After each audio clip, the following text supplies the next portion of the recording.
Sederenge kula takzim teng para sing rawuh dongaaken Said Muhammad Ikhlas muridé mau cerita sangu mbek rabi. Wis dongakno Said Muhammad legowo di murid sing cerita rabi mbek sangu mbek nyindir Gus Raub. Assalamualaikum warahmatullahi wabarakatuh. Bismillahirrahmanirrahim. Alhamdulillahirabbil alamin. Wassalatu wassalamu ala asyrofil mursalin sayyidina Maulana Muhammadin wa ala alihi wa sahbihi asma'in amma ba'du. Sederenge kula takzim teng para sing rawuh dongaaken Said Muhammad Ikhlas muridé mau cerita sangu mbek rabi.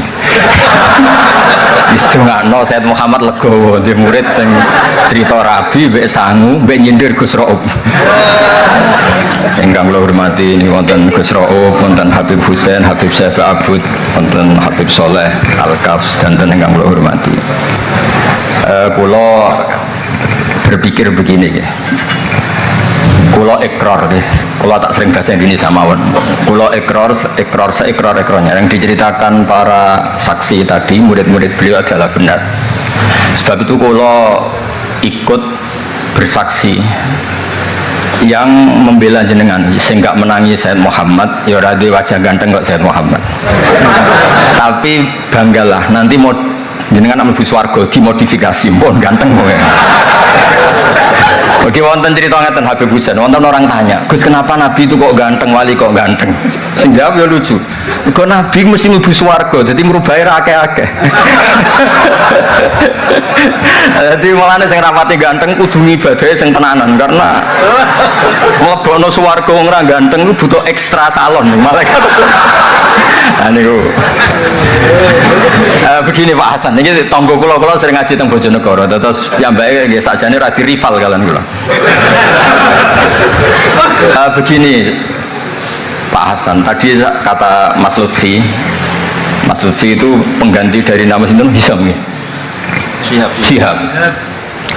Itu begini ya, ada cerita dan ini semua yang tidak menangis Said Muhammad kedah senang karena hadhil millah atau hadatin ini milik yang menyaksikan Rasulullah SAW juga yang tidak menyaksikan. Ini pokoknya kalau bela mayoritas secara pemilu mesti menang kulo karena ini mayoritas. Rasulullah itu begitu mencintai dan begitu rindu sama ikhwani. Mereka kata sahabat, saya ini ikhwanu kayak Rasulullah. Enggak, antum ashabi, kamu itu sahabat saya. Ikhwani adalah man amanabi walam yaroni. Mereka iman sama saya padahal tidak ngerti, itu hebat luar biasa. Wong ndak ngerti kok iman. Wong ora tau disangoni Said Muhammad kok seneng. Loh, itu hebat. Lah nek sing biasa disangoni untuk bojo kan seneng wajar. Nggih setuju nggih? Mboten niki kan argumentasi ilmiah. Saya ini lho niki seksine Gus Rob. Saya ini di antara muridnya Mbah Mun yang kompetitor ilmiahnya baik termasuk kategori A. Kategori A. Masalah ilmiah loh. Nah, masalah budaya kok biasa. Tapi biasa saya itu berkah. Nabi itu nggak pernah negur orang yang ibadahnya biasa-biasa saja.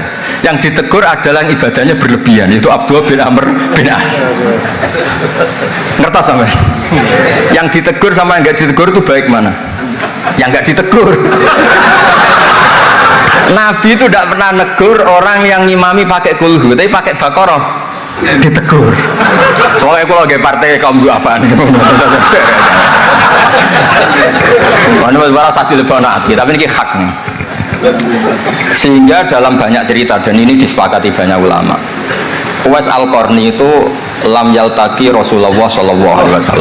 Walam yarohu. Hampir semua riwayat bilang Uwais Al-Qarni itu tidak melihat Rasulullah. Beliau itu sering nangis karena tetangga-tetangganya sudah sowan Rasulullah dan tentu mereka menjadi sahabat karena sudah sowan Rasulullah. Tapi Uwais Al-Qarni dia ibu mokongnya ra karuan. Ditinggal itu ra gelem, mokong cerewet muamuan. Njuk nglayani Uwais Al-Qarni. Uwais Al-Qarni itu lebih berpegangan konstitusi bahwa birrul walidain terutama ibu itu amru Rasulillah, ummuka. Tapi apa yang terjadi? Uwais Al-Qarni yang tidak pernah sowan Rasulullah digelari khairul qurun Uwais Al-Qarni karena taat ning gone mandate Rasulullah nggih niku khidmah kalian enten ibuke. Padahal boten di zamannya beliau sebetulnya menangi zaman Rasulullah, enggak sowan. maksud kula Pak Hasan, dadi sing ora roh-roh ya aja terus sampean ngrasa luwih tinggi. Nggih biasa mawon, kabeh iku sementing ikhlas ridane Allah Subhanahu wa taala. Nah niki terus mboten iki masalah konstitusi, soal masalah al-kutub al-mu'allafah. Saya ini tadi kata Gus Raum, saya itu orang mungkin yang tidak mulazim ke Sayyid Muhammad, tapi kata tadi Mas Lutfi, kalau sanad ke Sayyid Alawi saat tentu lewat Mbah Mun. Mbah Mun itu teman akrabnya bapak saya. Dulu ketika beliau mondok di Mekah itu yang nganter mbah saya, mbah kandung saya, namanya Mbah Sidik.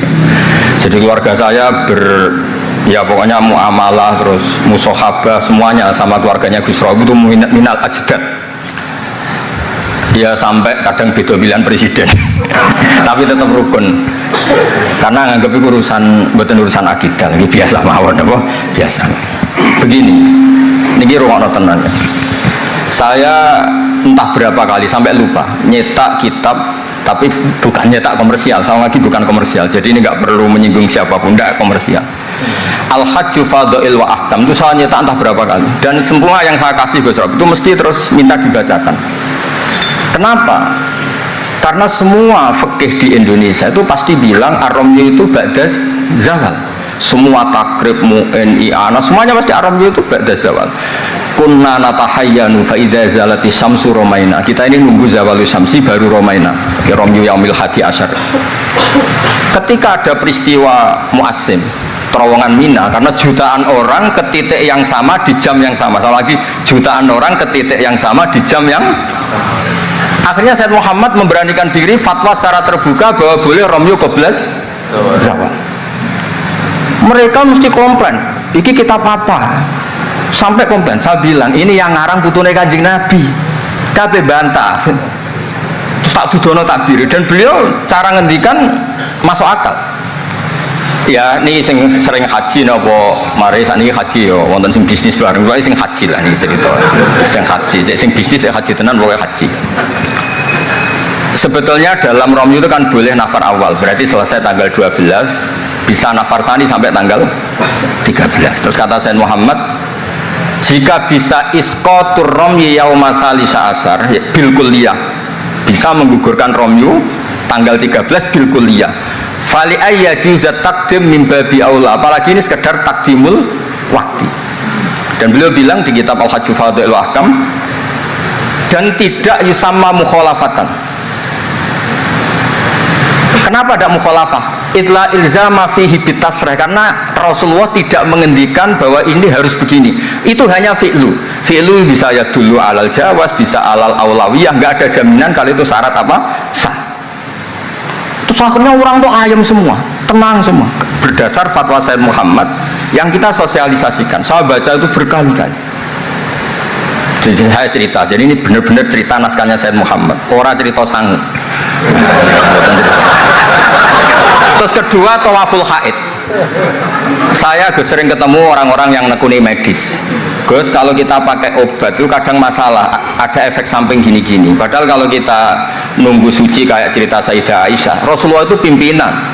Mereka pasti ikhlas disuruh nunggu Sayyidah Aisyah sampai suci kemudian tawaf ifadah. Tapi ini kan kita orang kebanyakan. Hotelnya kalau lama-lama ya kita tidak kuat bayar, kena komplain. Pesawatnya juga gitu, kalau lama-lama juga kena komplain, tidak bisa pulang kan. Dan itu kata Sayyid Muhammad sederhana ngertikan. Beliau menyarankan tawaful haid itu intikal madhab saja, atau tidak usah intikal. Kalau mendekati waktunya habis langsung tawaf, tapi nunggu waktunya mepet. Karena dengan mepet berarti statusnya darurat, atau statusnya darurat. Terus kata beliau dengan entengnya ngendikan di mana-mana yang namanya wajib atau syarat sah itu ya ma'al kudro. Ini tidak kudro berarti syarat itu hilang. Di mana-mana syarat menjadi syarat ya kalau kudro. Ini tidak kudro ya berarti syarat itu hilang. Sehingga terus kita nyaman tawaful haid. Itu di kitab Al-Hajju Fadha'il Ahkam. Bisa dicek bahasan halaman 115 itu. Ini bukan cerita Malaysia, cerita tek. Jadi buat ini serius. Karena tadi kan orang-orang bisa guyon cerita nikah, berarti Anda tukang nikah. Nah kalau sekarang guyon karena ilmu, berarti Anda mubarak betul. Cerita nikah ya iso guyu, cerita ilmu iso guyu, berarti waras sampean. ternyata bisa senang dengan ilmu, bisa hanya relax saja. Saya baca kitab beliau yang khataman, ini Gus Rauf saksinya. Saya baca Qawaid Asasiyah itu pasanan khatam tahun 39. Terus poso ini kemarin 45 ini saya juga khatam baca Qawaid Asasiyah. Dulu itu karangan Sayyid Alawi namanya Zubdatul Itqan. Di era Sayyid Muhammad disebut Al-Qawaid Al-Asasiyah fi Ulumil Quran. Saya ngajar di Sarang ya kitab itu di pondoknya Gus Zufur. Saya berkali-kali baca kitab itu di Kudus di pondok saya kemarin khatam. Terus kitab beliau yang saya senang sekali diantaranya tentu Mafahim Yajibu Antus Sohah. Tadi Mas Lutfi cerita betapa repotnya Sayyid Muhammad ngadepi Wahabi. Tapi di Indonesia saya sering cerita ke mereka, bahkan sebagian yang berfaham itu di kota banyak yang menjadi minna.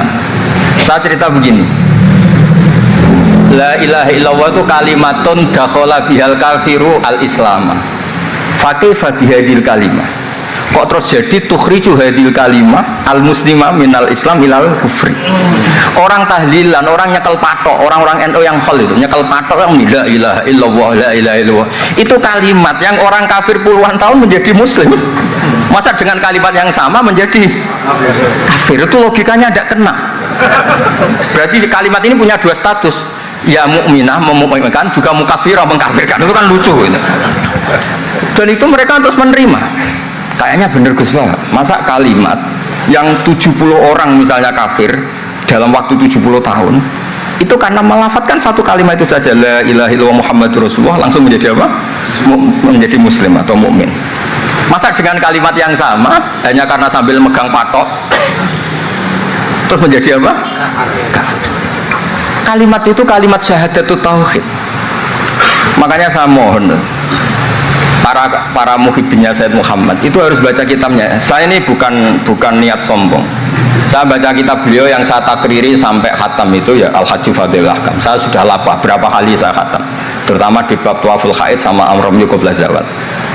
Terus Mafahim Yajibu Antus Sohah, Qawaid Asasiyah, Mafhumut Tatawwur wa Tajdid. Terus yang kitab-kitab paling modern terakhir karangan beliau itu Sirah Nabawiyah, sarahnya Alfiyatus Sirahnya Zain Al-Iraqi, terakhir Mu'alafatus Sayyid Muhammad. Dan saya yang sering juga sinau itu Manhajus Salaf fi Fahmin Nusus. Itu juga termasuk kitab yang sering saya pelajari. Sehingga belajar betul Mas Hasan, bukan main-main, belajar betul ya. Maksudnya kalau tidak bisa tak cari di kamus. Kalau nggak bisa semua, bukan niat sombong, pakai sarana saya ini kan, bapak saya itu hafal Quran, buyut-buyut saya ini mungkin termasuk orang yang nekuni Quran. Jadi saya kalau nggak paham, ya Allah kita ibadah pantas, tiang betul Quran ini jenengan terus mau ora paham kita ora pantas gitu. Nah, ya akhirnya paham gitu. Nah, dari sekian cerita yang difahami nufus, ini supaya sampean clear ya. Saya mohon semohon-mohonnya, jika jenengan pilihannya berpakaian seperti ini oke lah. Yang berpakaian ala Rasulullah atau ala Arab terserah lah istilahnya, nggih monggo. Tapi yang berpakaian ala Jawa gini, saya masih ingat takbir itu di halaman 423 di Manhajus Salaf fi Fahmin Nusus. Itu beliau ngendikan gini, wa kanat sunnatu Rasulillah sallallahu alaihi wasallam annahu yat'amu ma yajiduhu fi ardi wa yalbasu ma yajidu wa yarkab ma yajidu mimma abahahu wa famanis ta'mala ma yajiduhu fi ardi fa huwa al-muttabi' lisunnah kama annahu hajjal baita min madinati faman hajjal baita min madinati nafsi fa huwa al-muttabi' lisunnah wa illam takun hadil madinah tilka. Saban cek itu, insya Allah lafadznya itu persis. Bukan karena saya pintar atau cerdas, memang saya tekuni. Aku raiso seneng terus masang foto tok itu tidak bisa, saya tidak jenis seperti itu. Terus seneng ngenang di sangon itu, orang iso, saya itu sebenarnya tidak bisa. Tidak bisa, saya tidak jenis itu. Saya itu ya sering dikasih uang Mbah Mun, Gus Rauf saksinya. Tapi ya saya ngenang beliau itu ya kitabnya tak pelajari Al-Ulama Al-Mujad, tak baca depan santri saya khatam. Saking senengnya saya Mbah Mun ke Sayyid Muhammad sampai beliau punya karangan Maslakut Tanassuk bil ittisalat li Sayyid Muhammad, Maslakut Tanassuk al-Makki fil ittisalat bi Sayyid Muhammad al-Maliki. Saya baca khatam. Saya sampai lupa entah berapa kitabnya Sayyid Muhammad, saya baca khatam dan ada takrirannya.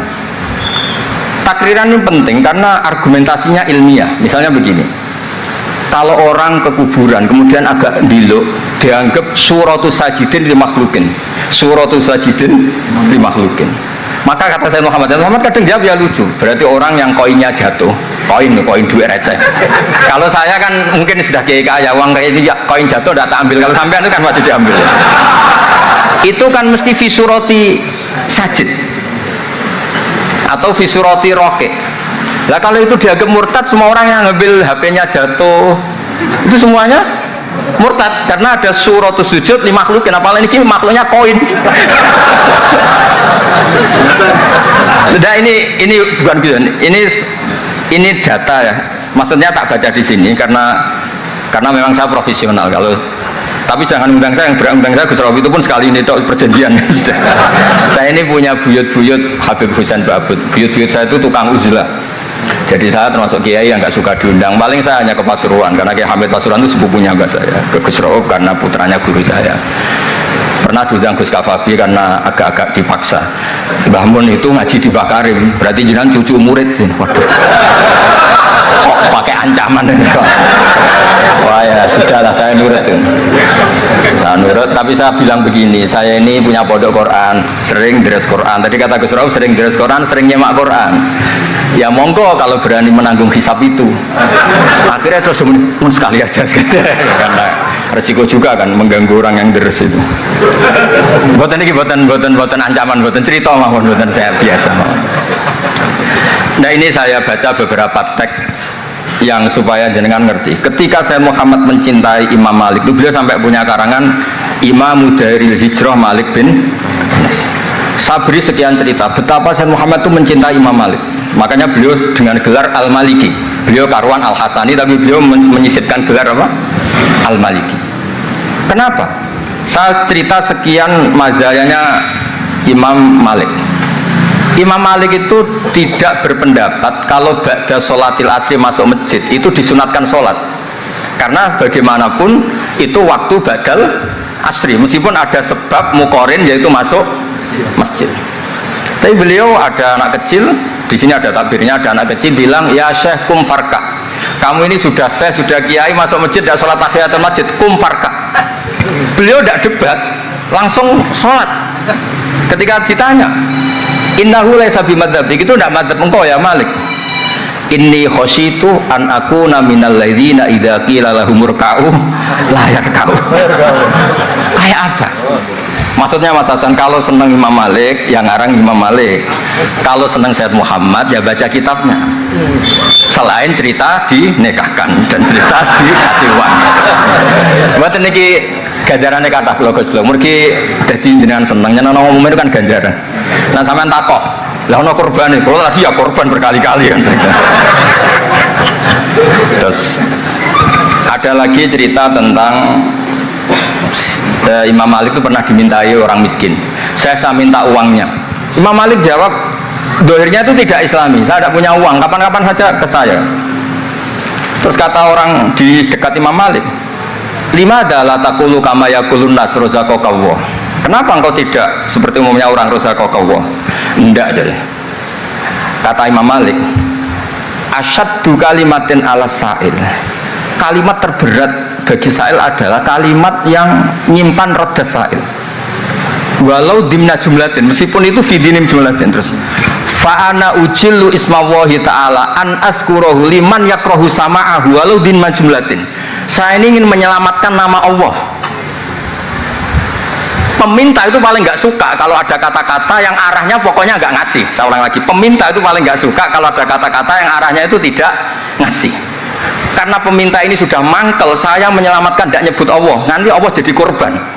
Rozaqallah itu Allah kapan? Nyatanya sampai sekarang tidak ngasih rezeki, kan Allah bisa jadi korban kan? Maka beliau nggak mau nyebut Allah. Fa'ana ujillu ismawah, saya menghormati nama Allah, jangan sampai saya sebut di depan orang yang sedang nggak suka tadi, karena ada jawaban yang yufidu raddah. Kenapa yufidu raddah? Yaitu pokoknya tidak ngasih. Kayak apa orang-orang? Saya ulang lagi ya, jadi ini saya termasuk, insya Allah termasuk kompetitor terbaik, termasuk. Bukan apa ya, karena menurut saya senang orang itu. Saya baca Ikhya itu lupa khatam berapa kali itu, saya takriri pakai naskah Gus Rauf punya, saya naskah maknanya Mbah Zubair saya punya, ngaji Mbah Mun. Kalau nggak bisa masih pakai kitab Ithaf. Kalau naskahnya beda, saya cari naskah yang lain. Karena saya senang Ihya, Minhajul Abidin. Pokoknya kitab-kitabnya Imam Ghazali. Saya senang kitabnya Mbah Mun, Mbah Zubair, semua. Bukan apa. Takut saya senang ternyata saya yukhalifu madzhab. Saya sebagai pembaca maksudnya ya. Korek itu kalau senang ternyata dia yukhalifu madzhab karena ada baca. Contoh gampang begini, saya tuh sering ketemu orang-orang khusyuk yang tidak ngaji. Gus itu gimana orang-orang sholat pakai baju merah? Tak tunjukkan di Bukhari, babus sholat fi saubil ahmar. Ada yang protes lagi, gimana Gus itu kiai kok sholat kencing berdiri? Babul kauli qaiman inda subadati qaumin. Di Bukhari itu. Gus, kok ada hadisnya semua? Yang masalah otak kamu kata saya gitu. Loh sampai sholat, sampean kalau sholat kan mikir utang, mikir macam-macam. Itu Imam Bukhari punya bab. Babul ifkar, tafsirnya Imam Bukhari pakai bab itu babul ifkar di sholat, bab mikir di sholat. Itu dalilnya lucu bebusan. Kanjeng Nabi ku sholat terus salam ke susu. Ditanya kenapa ke susu? Saya ingat ada dinar di rumah yang belum saya bagi. Berarti ingatnya kan pas sholat. Sampai ya bedanya Nabi ilingnya barang apik sama orang, tapi kan podo lah dalam bab. Jadi kalau suwon kitab-kitab Sayyid Muhammad yang jadi makhrajan hasanan lihadil ummah itu harus kita bela mati-matian.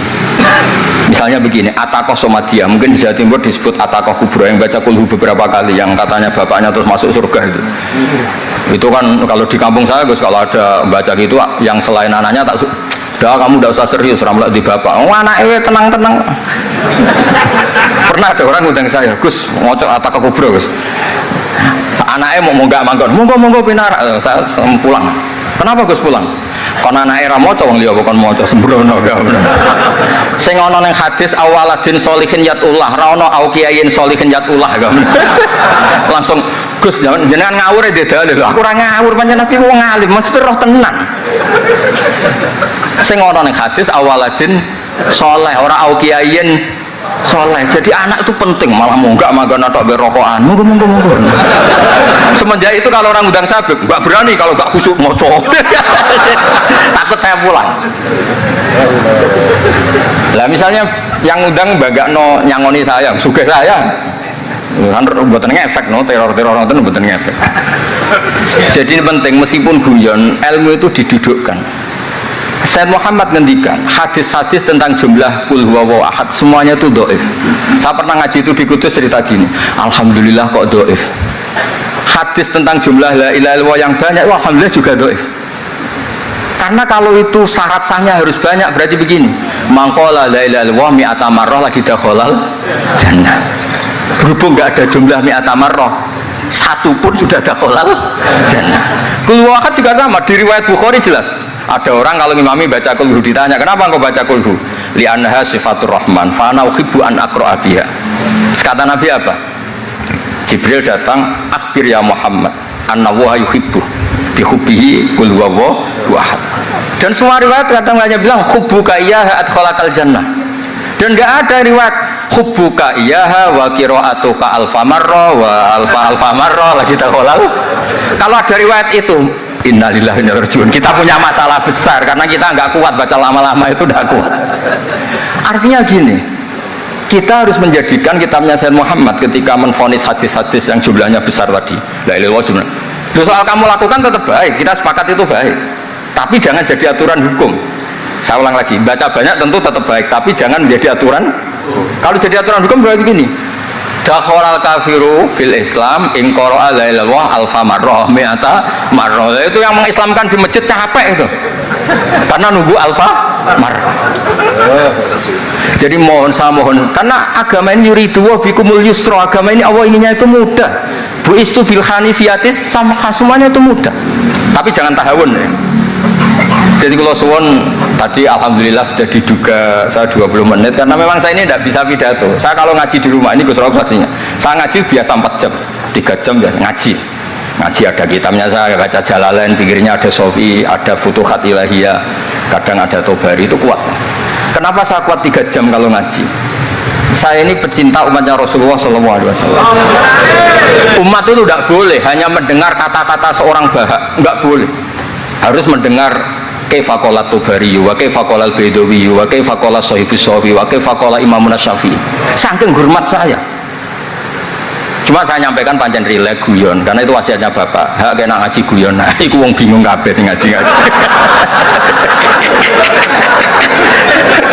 Jadi, nggih ngoten mawon. Assalamualaikum warahmatullahi wabarakatuh.